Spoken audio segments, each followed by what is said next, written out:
Alright, so this picks up from the last video. We've gone 11 to 12 to 13. I put in 14 here along with a couple of other of our boundary points and features.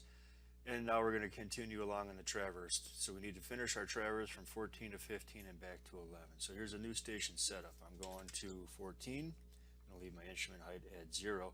I should say you could easily put in an instrument height of anything, 0 or 100. And then also leave the elevation of 100 on any one of these points, and maybe put the instrument height in as 5, 6, 5.5, something like that, something constant. That way we're dealing with all horizontal measurements if you don't want to have a null value in there. Instrument height is null, yes, I'm going to continue. So my backside point is 13, height 0 or null measure. So from 14 to 13, set 0, and I'm going 524.21.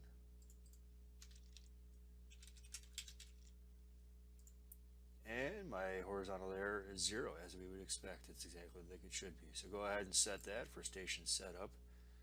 Now either measure, or we could go up here, go to measure, measure topo. I'm going to turn to point 15. It recognizes that it's in there already.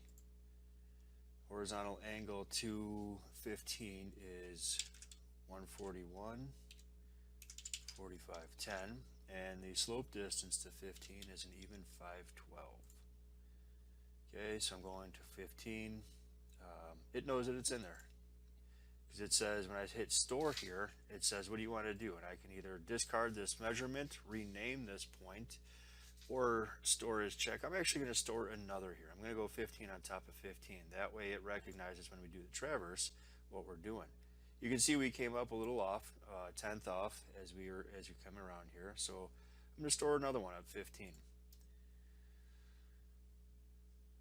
Okay, and then I'm going to move up. So measure, new station setup. I'm going to go to 15 because we've done our traverse. We started 11 backside and 15 and gone this way, but remember with the traverse we always need to have this closing direction. So I'm going to say I'm on 15. My backside point is going to be 14. Set the backside from 15 to 14. We had 512 one more time. Okay, continue, verify I have here, store that. I'm going to go to 11 again. From setting at 15, backside in 14, going to 11, I've got 56, 54, 39. Ooh. 56, 54, 39. My distance is 1006.43.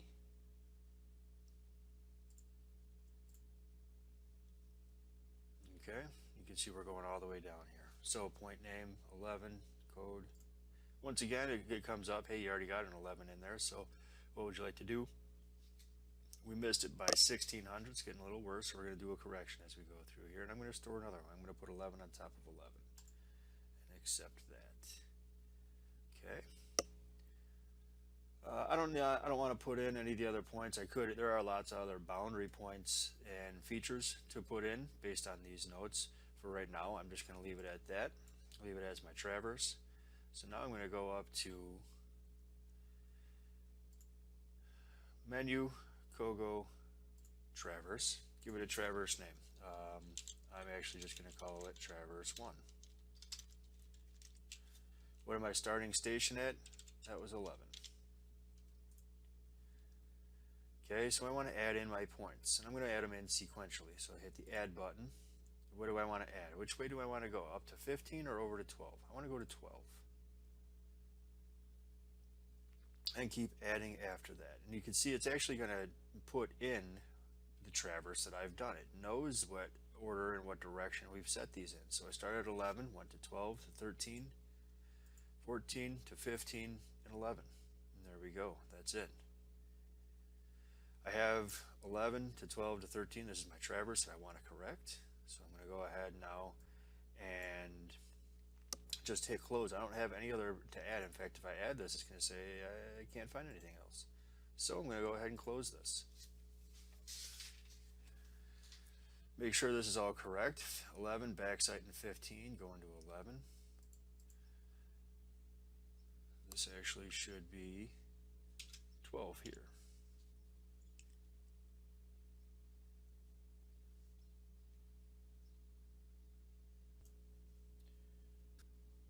Alright, so I've got all my traverse information in there, 11 to 12, 11 to backside and 15 going to 12. So I'm going to go ahead and accept this. You can see that angular closure, very, very good. Precision, 1 in 31,000, not too bad for what we're doing here. Certainly probably using an EDM and all that stuff. Closed within a tenth, so we have our northings and our easting deviation here, and 3,100 feet almost. So I'm actually going to store this and then do an adjust the angles. Now there is no adjustment on here, so because there was a 0 error on the angles, and that's it. So we have our traverse check done. What that should have done is any points that should have moved all the points, and actually you can see here that there's the symbol changes for our control points that have been adjusted, and really any points that were set off of those should have been adjusted as well. One of the other things though, a couple of other things to show here. Let's see, so we can find a distance here. 51 and 52 I had put in, and those were shed corners. We wanted to see how those related to the shed here. Now, as we know, it's dangerous to call this as an encroachment, but for now we called that here just so we could see what was going on. But we have 51 and 52 shown to be west of the line 33 and 32, but just to make sure, let's see how far off those are. So we're going to go to COGO, compute distance. Now, not between points, that would be essentially an inverse. I want to do a point to a line. So I'm going to see how far 51 is between 2 points, from 32 to 33. So from 32 to 33, 51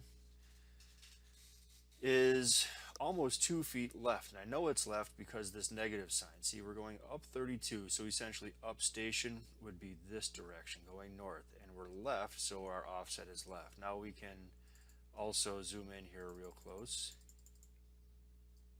Too close. And we can see that 51 is in fact left of that line. Another thing that we might be interested in here is not orientation. Maybe we want to find I'm going to go ahead and get rid of that. So maybe we want to find an area. We can always do that in COGO, area calcs.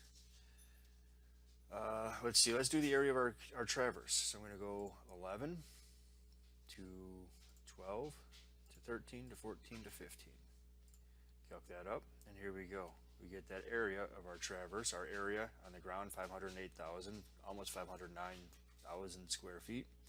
And the perimeter matches what we had before. We can do a couple of things here. We can subdivide if we all want to, or move around. But a lot of the COGO features, a lot of the area and distance, it's all going to be set here in the COGO, as you might expect.